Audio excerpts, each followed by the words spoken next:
Bonjour et bienvenue dans cette nouvelle vidéo du campus tarologique. Je suis Pierre, passionné de tarot de Marseille en tant que chemin initiatique, et aujourd'hui j'ai le plaisir et la joie de recevoir Gérard, chercheur, praticien et explorateur des grandes traditions spirituelles.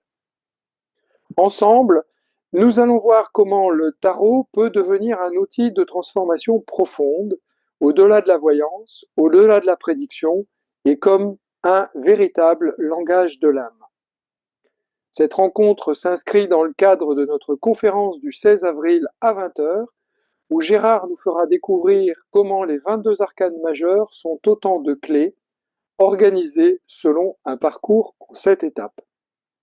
Mais avant cela, je vous propose de plonger dans cette conversation inspirée et inspirante. Alors bonsoir Gérard. Tout d'abord, est-ce que tu veux bien te présenter? Oui, eh bien, disons que je fais partie d'une école des mystères modernes dans le monde anglo-saxon, avec un maître ou un guide, ou je sais pas comment il faut dire, parce qu'il semble que le mot maître est pas forcément très bien accepté, mais c'est pas grave. Et ça fait plus de 40 ans qu'on travaille pas essentiellement avec le tarot, mais disons quand même beaucoup avec le tarot.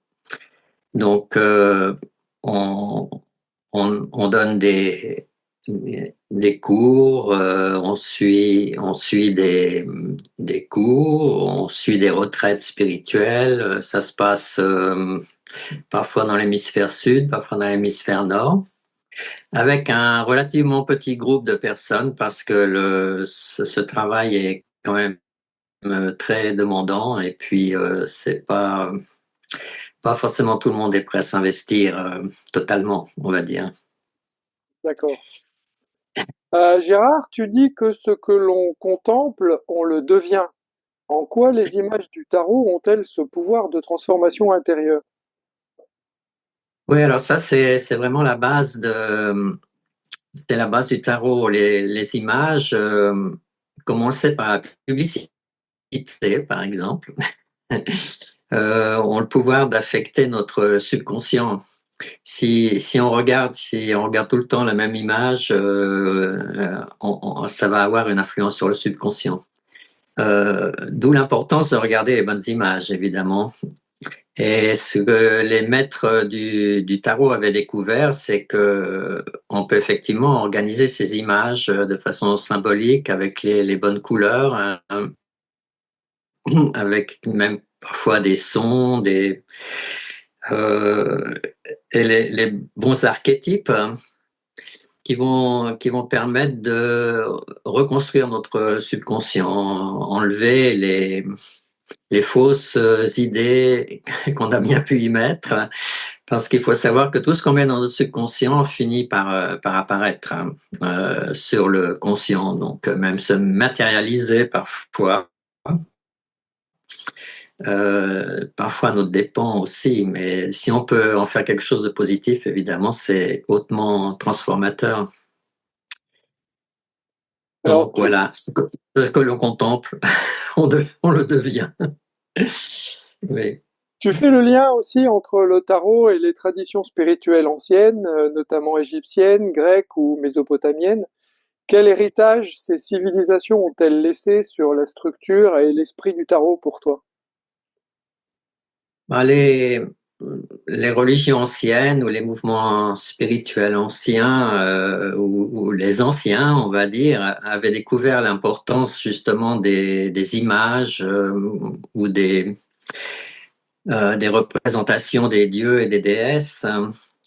Et c'était effectivement très fort, puisque dès les premières civilisations, qu'est-ce que les gens ont fait? Ils ont construit des temples, ils ont mis des images des dieux à l'intérieur pour,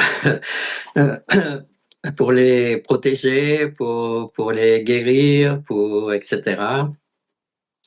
Donc, ça, c'était un peu l'aspect extérieur, mais il y a toujours eu des initiés, on va dire, hein, qui allait plus loin. On a effectivement les mystères grecs, ou ce qui se passait dans les temples égyptiens, qui étaient nettement plus avancé et tout ce, tout ce savoir a été passé plus loin, mais évidemment avec quand il y a eu des religions officielles qui sont apparues, aussi bien le christianisme que l'islam, par exemple, eh bien, ça a eu pour conséquence d'envoyer tout ce savoir gnostique en souterrain, puis c'est finalement ressorti à la fin du Moyen Âge, et puis pour notre plus grand bonheur, encore un peu plus tard au XIXe siècle. Et maintenant, on peut l'utiliser à bon escient. Ça fait la transition avec ma question suivante, puisque aujourd'hui, le tarot est souvent réduit à un outil divinatoire. Qu'est-ce qui, selon toi, fait que le tarot est plutôt un chemin initiatique? Alors, moi, ça fait un peu suite à ce que j'ai dit. Ce que l'on regarde, on le devient. Donc, si on utilise les bons symboles, euh, les bons archétypes, on peut effectivement se transformer intérieurement. Donc, c'est c'est là où ça devient un véritable chemin spirituel. Pour l'utilise pour autre chose, ben, ça c'est arrivé dans toutes les traditions, hein. On utilise, je sais pas, l'eau bénite pour faire fuir le diable. Pourquoi pas, mais on peut utiliser le tarot pour faire de la divination, pourquoi pas aussi. Si c'est très bien fait, dans le bon, pour aider ou comme ça, disons, pourquoi pas, hein. Moi, j'utilise beaucoup le tarot en astrologie ésotérique parce que, en fait, le tarot est au centre de l'enseignement ésotérique occidental, hein, et c'est la clé de bien des sciences occultes, hein. L'astrologie ésotérique, elle se comprend par le tarot. Donc, il faut savoir que les 22 arcanes majeures, c'est les 12 signes du zodiaque et les 10 planètes. Donc, et c'est depuis longtemps, c'est comme ça, hein. C'est pas pour rien qu'on a des cartes comme le soleil, la lune, l'étoile, etc., ou des signes du zodiaque qui sont très clairement représentés dans les 22 arcanes majeurs.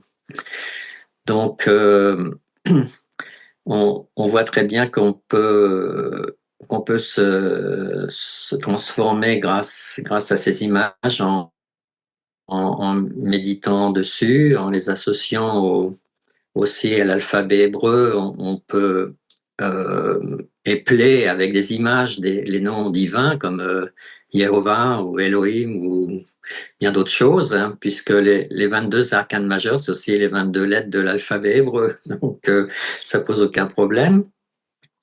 Et on peut aussi passer par les chiffres, puisque chaque carte de tarot est aussi associée à un nombre, hein, en tout cas de 0 à 21.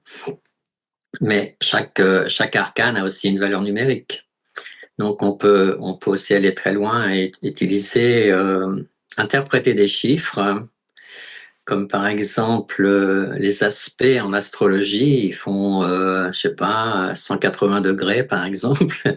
180, on le prend à l'envers, généralement c'est 0, 8, 1. Et puis là, on a les cartes de tarot correspondantes. On peut savoir qu'est-ce que c'est qu'une opposition en astrologie, par exemple, avec les cartes de tarot.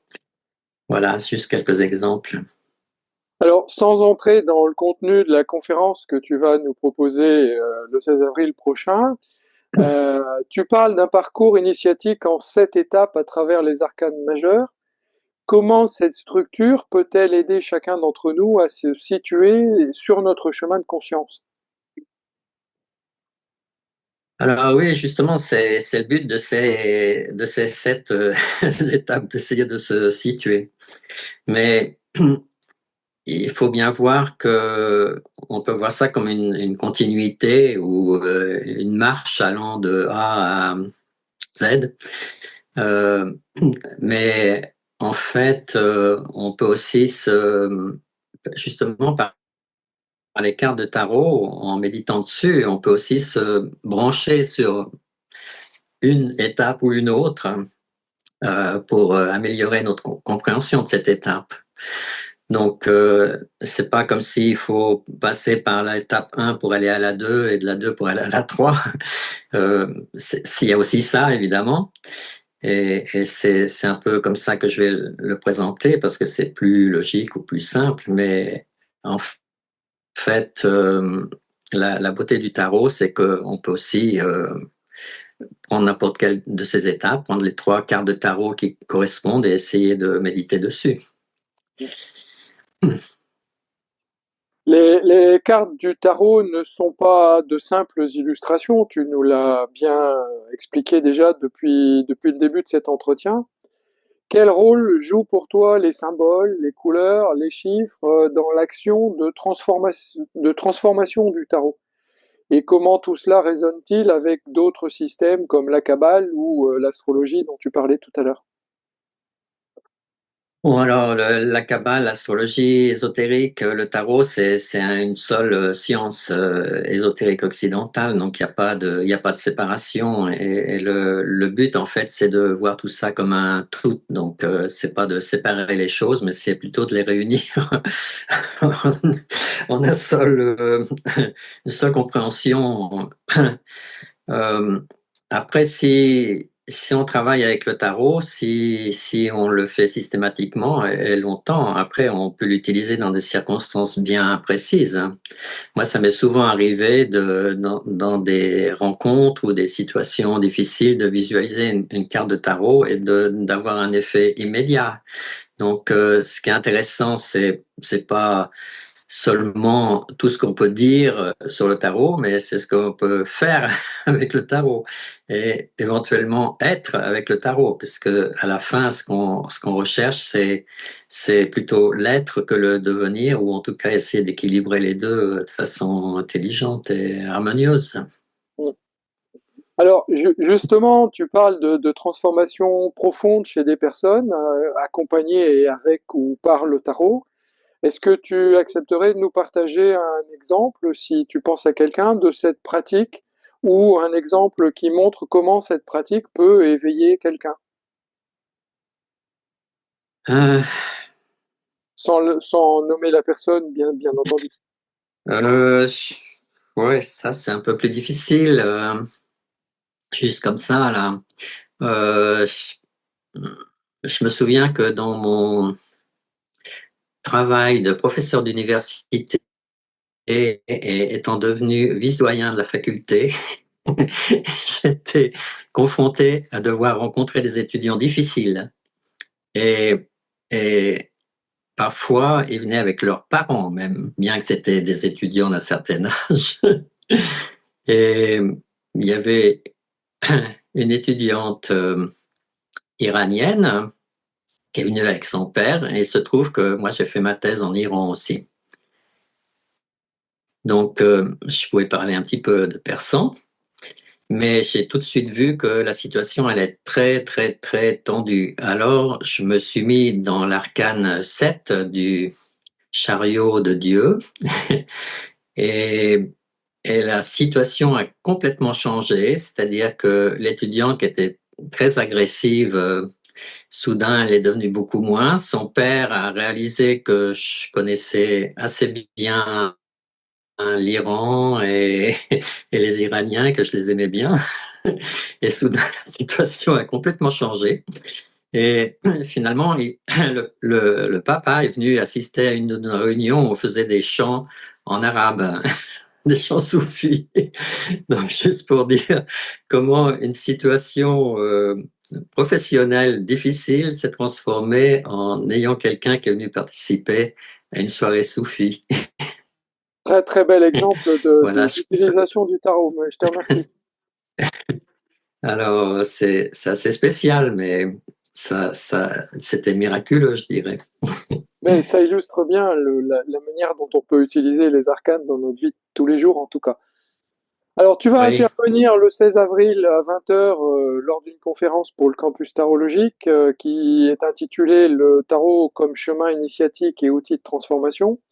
Est-ce que tu peux nous dire à qui s'adresse cette conférence et que pourrons-nous y découvrir plus en profondeur? Euh, je pense que ça s'adresse à toute personne qui s'intéresse au tarot, à quelque niveau que ce soit. Donc, il n'y a pas de restriction quelconque. Euh, Ce que je pensais reprendre une des bases de l'enseignement de Paul Foster Case, celui qui a mis en avant, qui a fondé les Builders of the Adytum, les constructeurs du temple en Californie au début du XXe siècle, hein, et qui a produit des livres sur le tarot et qui a fait redessiner aussi les 22 arcanes majeurs comme il l'entendait convenablement aussi avec les bons symboles, etc. Les bonnes couleurs. Et c'est lui qui a mis en avant cette étape du chemin spirituel. Donc, ça, on les a aussi refait, on a aussi repris ça parce que c'est classique, je dirais. C'est une approche fondamentale des 22 arcanes où on les prend les 22 ensemble. En fait, on en prend seulement 21. On sort l'arcane 0, on prend les trois autres, on fait 7 colonnes. Et chaque colonne représente une étape de transformation. Et on peut voir comment ça fonctionne, quelles sont les trois rangées aussi, à quoi elles correspondent.